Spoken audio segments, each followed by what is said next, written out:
like I was a little overhyped. But thank you, those made me blush. I'm very happy for those words. Big ego now. I'm Adalyne, and I wrote the short story. Hello, Mom and Dad in the camera. Over there, I have to do that legally. So, I wrote a story for my capstone last year. It's about these two poor kids who work on the Erie Canal, just a couple of years, like a decade or so after the American Revolution. And they sort of go on this little journey throughout the canal town that they're in and explore kind of the American environment. It's 25 pages, so I can't read the whole thing to you, but I will read two of my favorite scenes, which is one right in the middle and the ending. So I hope you enjoy it. Hopefully, I guess you should. Okay. So this first scene takes place as they were walking away from this mansion that was filled with a bunch of rich people, and a free black man helped them out. They're trying to find a good place to sleep and make money. The houses and buildings begin to blend together in a blur. Some have barbed fences, others have twirling gardens. They loom over the two of them like monsters, world eaters come to steal them away. As she walks, Poppy can't help but think where the monsters would steal them away to. Would it be the same as the packet boats coming to steal away the fat men and the ladies, the large ships that steal away spices and stones and fur? Can you truly steal something away from misery, or would you be saving it if that thing is only precious in its pity? But what, Thistle? But well, would you spit it out? Well, you know. Am I a witch? She stomps. Do you think I know every thought you have? Will you stop being so stubborn? And Poppy, stop. I won't stop, she shouts, moving faster. We're not going to Canal Street, and that's final. Don't forget I'm older than you by 2 whole days, and it was me who saved you from that powder monkey when he, Poppy, look out. Poppy slams into a soft black blemish. She yelps, nose burning. The blemish stumbles forward, sways in the cool night air, and then turns around. Hello, young ones. It's a priest, not a foot taller than Poppy, if it wasn't for the large powdered wig crooked on his head. Sorry, sir. Don't mind, don't mind. He waves his hand around with such passion that sugar falls from his head, and it's certainly not sir, it's father. Sorry, Thistle chews at his cheek, father. Oh yes, very nice. He gives Thistle, considering the lance. Look at that, you have something in your hair. With long fingers, he brushes through Thistle's hair and picks out a stray piece of hay. Thistle's mouth crooks while Poppy huffs. What are you doing out here?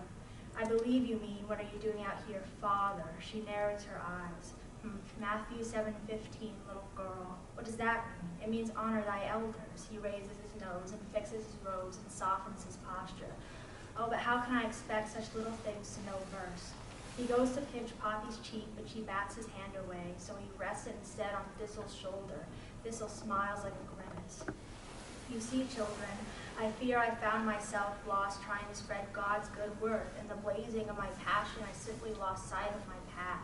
Poppy thinks she's never seen a man sound so pleased with the sound of his voice. His grand wig holds splotches of gray, and his hand, squeezing Thistle's shoulder, looks like rotting bone in the moonlight. Too bad, father, Poppy says, pulling Thistle away. Have a nice night. They have already moved around him and are scurrying down the road when he calls, but won't you help a religious man back to his inn? They keep walking. After a few steps, they hear his quickening footsteps. Turning around, they see his lopsided wig as he runs to catch up with them. His robes flow in the wind, revealing bare ankles. Poppy might have laughed if the sun was out. Really, you are a disrespectful child. He adjusts the wig on his head. I'm willing to pay. Poppy and Thistle look at each other. She crosses her arms. Yeah, how much? I have, Poppy scoffs, a fat goose waiting for me. In my room, I would be willing to share. A goose, Thistle intertwines his fingers in front of him, looking up at the priest through his eyelashes. Poppy, a goose. Thistle's grin is crooked and soft when he looks at her and almost makes her melt. Yes, the priest raises his chin, freckled with hairs. I'd share a good portion, of course, for your help. I'm not hungry, Poppy bites. Selfish girl, and what about your dear companion? Poppy looks at Thistle. His eyes plead with her. The softness of him has been replaced by hunger. When they first met, he had reminded her of a hare, the way he would curl into himself, how his whole body would flicker at a sudden sound. The day she first spoke to him, he had been crying over a mule who had been dragged into the canal and drowned, one he had named and treated like a friend. Rosie, he had sobbed. Rosie. All right, her shoulders slouch. Fine, where's the inn? Father, where's the inn, father? She spits, clenching her hands into fists. What, it's just on Canal Street. Sweat begins to pool on her forehead, despite the chill. Canal Street. I forget the name, but the inn has a wonderful little tavern right below it. I've never heard of priests staying on Canal Street. Well, I'm a new type of priest, let's say. New type.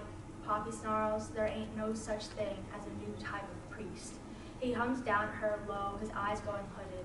He clasps his lower lip into the sharp ridges of his teeth.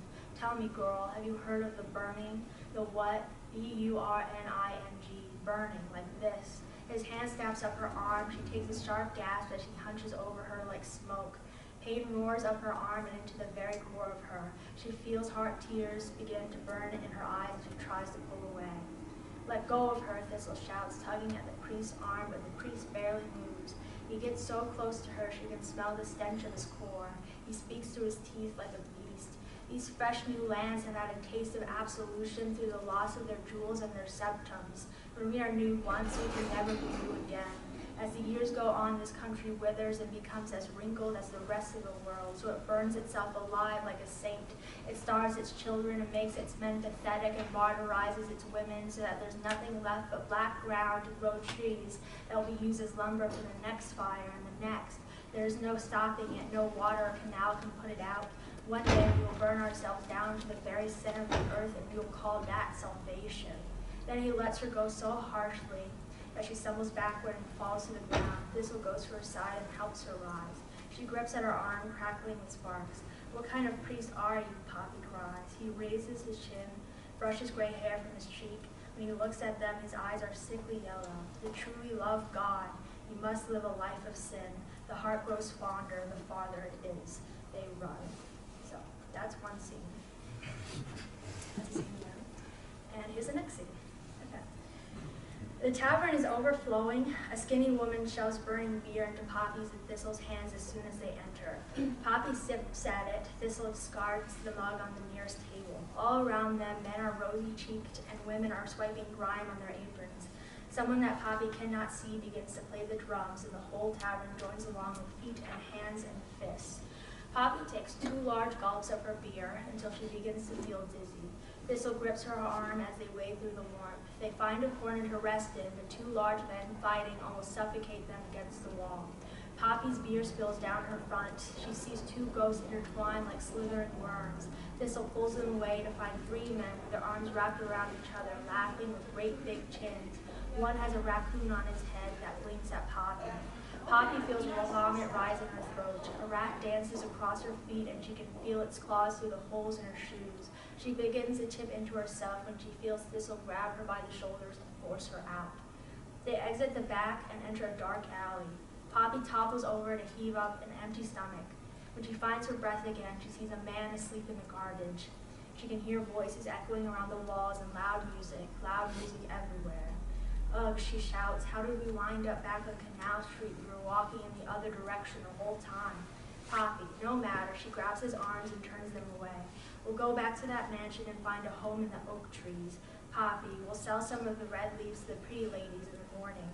Poppy, he yells so that her name echoes on the stone walls of the houses. That's enough, please. She swallows, eyes wide, dropping his arm and letting her hands fall loose to the wind. She watches him as he takes a shuddering breath. Let's stop. Thistle. It's been a long night, he says, watery and waving. The day will come soon. I don't want you to. She stumbles, eyes scattering on the stones beneath her feet and the stars in the sky. No more, not anymore. It's all right. His fingers intertwine them, then separate. His eyes find hers. He is taller than her somehow by just a few inches, but she doesn't remember where those inches came from. Really, it's good for us that I do it. There's too much risk for you, and they, well, you know. She clenches her jaw. It's vile, it's wretched, don't say that. I'm sorry, it's just, she swallows and stomps her foot. Without you, there's no love in the world. He smiles at her, a small thing. He reaches to her and grips her hand in his. Her skin is tanned like mule hide, his sweet and soft like flower petals. Poppy, I'll come back. You'll see, I always come back. Thistle, she says, you have never come back. He lets go of her hand, takes a step back from her. Her hand is still reaching in the air for him, but the distance is too great. Thistle looks behind him at the gates of Canal Street. Fire gleams there, shadows of tall beasts. When he turns back to her, there's a smile on his face, straight and stiff, and so forth she has to bite down tears. I'll get us an apple in the morning, my treat.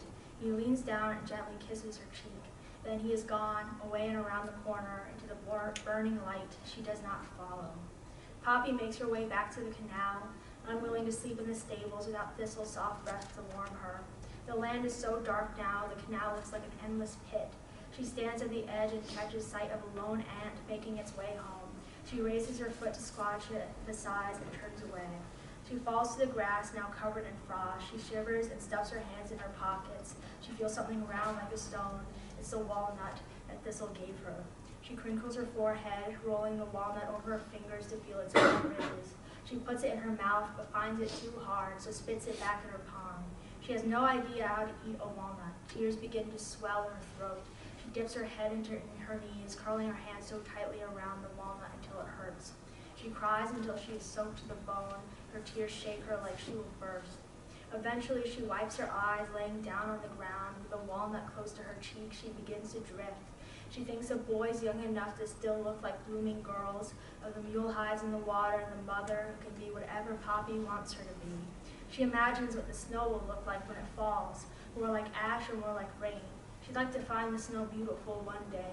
She'd like to think that maybe this will be the last ditch dug, that after the whole world is connected by something as smooth as water, there won't be any need for working. The fat men will open up their homes and call in for rest. The slaves will pick the cotton from their teeth and the leather from their bones. The red woman will wipe away the snakes on every man and call the whole world home. The world will want nothing more than to sit down with old friends, eat their goose, and go to bed with someone's hand resting on theirs. Yes, she thinks, that would be nice. Poppy curls into a ball and prepares for a cold night. Her eyes grow heavy. She dreams of fingers drifting through her hair, a happy song, a soft crooked smile, till the river turns to black and carries her home.